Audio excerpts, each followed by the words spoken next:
कि हमें भी एफआईआर करनी है, पुलिस वाले ने मुझे गोली मार दी है, जिसके स्क्रीनशॉट भी है मेरे पास लगभग। और 8 से 10 पीसीआर साथ खड़े हो गए, उसका साथ दे रहे हैं, उसको गाड़ी से नहीं उतारे, जिसकी हमारे पास वीडियोज भी हैं सारी।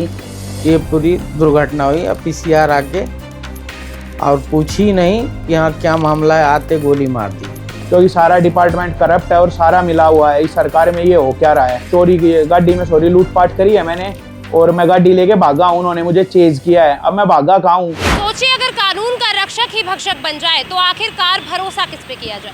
सोचिए आप किसी अपने सगे संबंधी या किसी रिश्तेदार से उसकी कार लेने जाए, पर बदले में जब पीसीआर वैन आए तो आपके पैरों पर सरकारी गोली मार दे। देखिए ये बात सुनने में आपको थोड़ी अटपटी लग रही होगी, पर आज हम आपके सामने एक ऐसी खबर लाए हैं जिसे सुनने के बाद शायद आप हैरान हो जाए।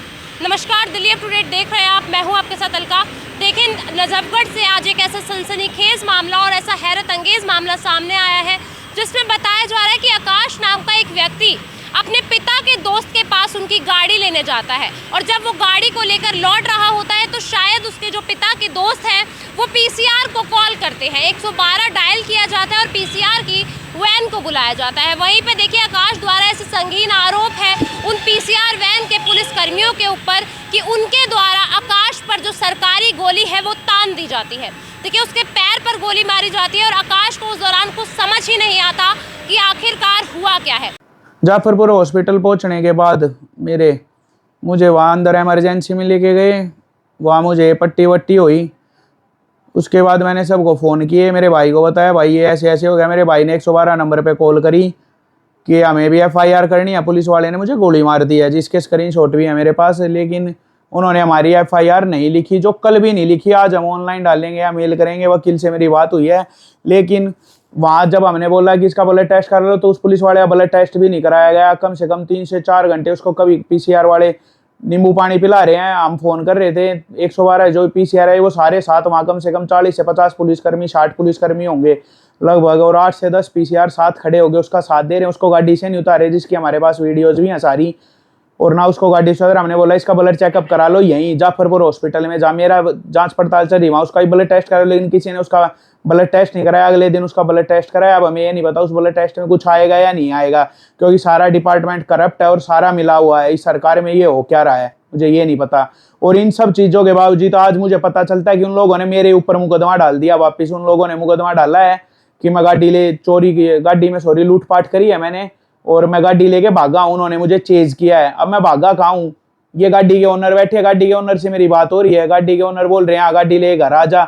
जिस गली में वो बंद बोल रहे हैं कि मेरी उनसे कुछ बात हुई, वो उन्होंने मुझे पकड़ लिया बंद गली में। वो बंद गली है ही नहीं, वो बंद गली तो मालिक का घर है, गली बंद है। तो बंद गली में मैं तो जान पूछे गया हूँ, क्योंकि मेरी मालिक से बात हो गई। मालिक बोल रहा है गाड़ी यहाँ लिया। जैसे ही मैं वहाँ पहुंचा मैं उतरा तो उन्होंने मेरे ऊपर शूटिंग कर दिया। मैं गाड़ी मेरे नाम है। अब मेरा घर जो है गली बंद में है। अब मैंने आकाश को बोला था कि गाड़ी मेरे घर पे ले आके खड़ी कर दो। ये पूरी दुर्घटना हुई। अब पीसीआर आके और पूछी नहीं कि यहाँ क्या मामला है, आते गोली मार दी। उस टाइम में घर पे था नहीं। देखिए आकाश का ऐसा भी कहना है कि जब वहाँ पुलिसकर्मी मौजूद होते हैं तो ना ही उससे किसी तरीके की कोई पूछताछ करते हैं और ना ही ये जानने की कोशिश करते हैं कि आखिरकार वो गाड़ी है तो है किसकी। और वहीं पे देखिए ऐसा कहा जा रहा है आकाश के द्वारा कि जो पुलिसकर्मी है वो नशे की हालात में था। नशे की हालत में ही उन्होंने ना आओ देखा और ना ताओ और आकाश पर जो सरकारी गोली है उसे फायर कर दिया।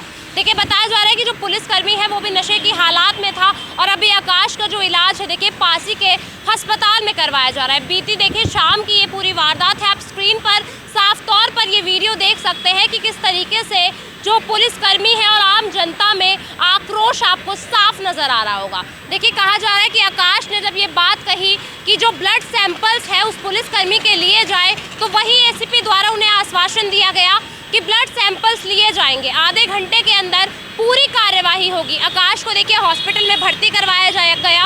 आकाश की ये जिद थी कि जब तक उस पुलिसकर्मी का ब्लड टेस्ट नहीं करवाया जाएगा तब तक आकाश अपना इलाज नहीं करवाएंगे। वहीं देखिए एसीपी का ये कहना था कि जो इन्फेक्शन है वो ज़्यादा ना फैल जाए और आकाश को हॉस्पिटल में भर्ती करवाकर जो उचित इलाज है वो करवाया जाए। देखिए उन्हें भर्ती करवाया गया और अभी उनका जो इलाज है वो जारी है।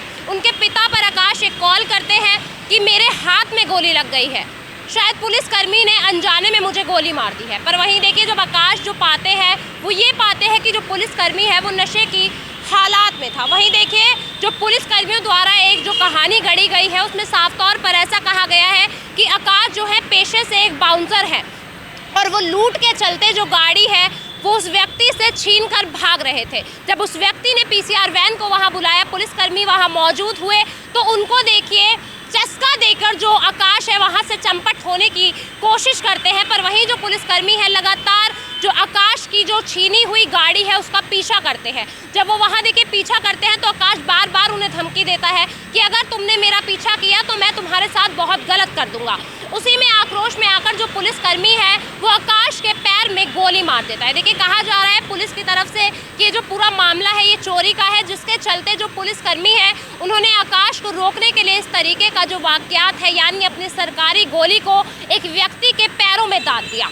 पर वहीं देखिए अब आकाश की ऐसी जिद है कि जो व्यक्ति है उसका और जो पुलिसकर्मी है उसका ब्लड टेस्ट करवाया जाए। वहीं देखिए जो उस गाड़ी का मालिक है वो भी स्क्रीन पर सामने आकर ऐसी बातें कह रहा है कि जो गाड़ी है उसी की है और ना जाने किस वजह से जो आकाश पर गोली दागी गई है। देखिए अभी ये पूरी गुत्थी नहीं सुलझी है कि आखिरकार इस पूरे मामले की असली वजह क्या है। पूरी खबर आप तक पहुंचाई है, इसको लेकर आपकी जो कुछ भी राय हो हमारे साथ ज़रूर साझा कीजिए।